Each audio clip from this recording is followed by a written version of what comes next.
It's May 1st, 2026. Welcome to YesToHellWith.com. Up to this point, we've examined the structure of prosecution and how that structure operates.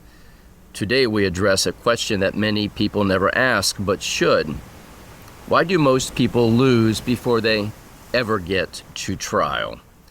Now, this is not speculation. This is observable. Case after case, situation after situation, people find themselves in a position where by the time they reach a courtroom, the outcome is already leaning heavily against them. So what is happening? Let's break it down. First, information. Most people do not understand the system that they are entering. They are unfamiliar with procedure, terminology, structure, and their position within it.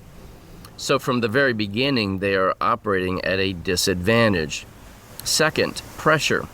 From the moment a person is charged, pressure begins to build. Legal pressure, financial pressure, emotional pressure, time pressure. And that pressure is not accidental. It is built into the system because pressure produces compliance. Now combine lack of understanding with increasing pressure, and what do you get? Reaction. Instead of structure, you get reaction. Now here is where the shift occurs. Most people enter the process believing if I explain myself clearly, the truth will prevail. But the system is not structured that way. It is not waiting for explanation. It is moving forward based upon procedure. And if the individual does not understand that, they begin responding in ways that do not address the structure. They argue facts without examining authority. They defend behavior without questioning jurisdiction. They explain circumstances without testing standing. And in doing so, they never engage the foundational elements of the case. Now bring this into the Liberty Dialogue's framework because this is where clarity emerges. The process begins with authority, but most people never question that. It moves to jurisdiction, but most people assume it.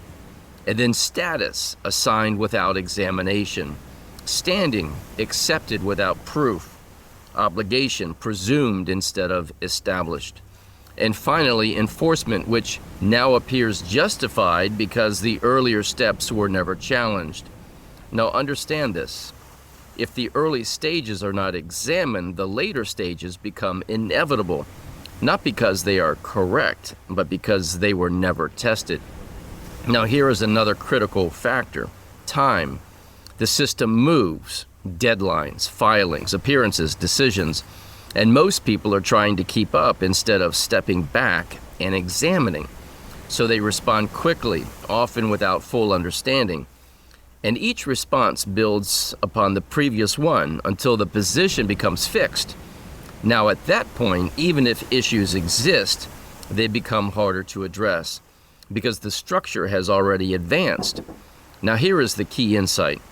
Most losses do not occur at trial. They occur in the accumulation of unchallenged steps, leading to the trial. Each assumption accepted, each presumption unchallenged, each element left untested. Now within the Liberty Dialogues, this is where discipline changes everything. Because instead of reacting, you examine. Instead of assuming, you question. Instead of accepting, you require proof. Instead of accepting, you require proof. At each stage, from the beginning. Now understand, this is not about resisting the process, it's about understanding it and engaging it properly. Because once you do, the dynamic changes. You are no longer being carried by the system, you are interacting with it structurally. And when that happens, the outcome is no longer predetermined. It becomes subject to examination. And where there is examination, there is the possibility of correction. And as always, may truth reign supreme.